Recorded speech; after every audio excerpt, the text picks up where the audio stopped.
كله لانه مديون. هو هذا سؤال وجداني حبينا نحطه هيك. اتصل بفيفيان الشهيرة وطلب منا سرد قصة تاريخية قصيرة. ما بتتصل فيها هلا لفيفيان. شو قصة فيفيان؟ يعني فيفيان قريبة للمعمل عندي بالبوشرية. نعم. وحبت تطلع مرة وصرنا نطلعها وصارت وبتحب كل مرة تحكي شغلات. وهيك. هلا بدك تدق لها وتقول لها حضرتك وين بالبرنامج وتطلب منها هيك طالما هي بتحب تحكي قصص تاريخية تحكي لنا قصة بس صغيرة تكون. ما بدك إذا بدك تسرد بتروح. انت بتتضايق منها؟ لا لا لا. ليش هشام بيقول انك بتتضايق منها؟ لا. بس اوقات تحط سبيكر وتقربه على بس اوقات بقول انا بفتح سبيكر. سبيكر وتقربه على الميكرو ليطلع الصوت منيح. اوقات شو؟ اوقات بكون بدي اكمل بالاكله وهي بتطول مع هون في شيء على النار، في شيء يعني بيكون حساس. بدك تشتغل بقول لها لا وقفي لنكمل. بخمن هشام انه في شيء على الصوت ما طالع. ايه بونسوار فيفيان. ايه شيف، كيفك؟ منيحة؟ الحمد لله الحمد لله. أنا ببرنامج عم بيصوروني هلا هي. إذا بدنا نطلب منها بدك تطلبي منها أن تعطينا قصة صغيرة مثل ما بتحكي القصص على التي في معنا كمان هذا على السوشيال ميديا. شو كنت اليوم عم تخبريني دخلك؟ كنت اليوم عم خبرك عن هودي انه في كتير اعياد انه ببوليفيا بيعيدوا عيد درب الجيران.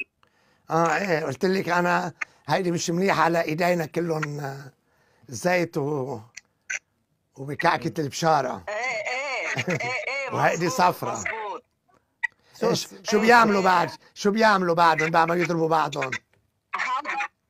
هودي هلا عم بسجل لي صوتي. نعم انت معنا. لا ايه معنا انت. ايه معنا. ايه طيب. هودي ببوليفيا هون من 600 سنه بيعملوا عيد درب الجيران. هلا هن بيعتقدوا انه بهيدا العيد لما بيطلعوا العالم كلها من بيوتهم وبصيروا يضربوا، بصير الجار يضرب جاره. هيك بيعتقدوا انه بصير في ببيتهم رزق والحظ.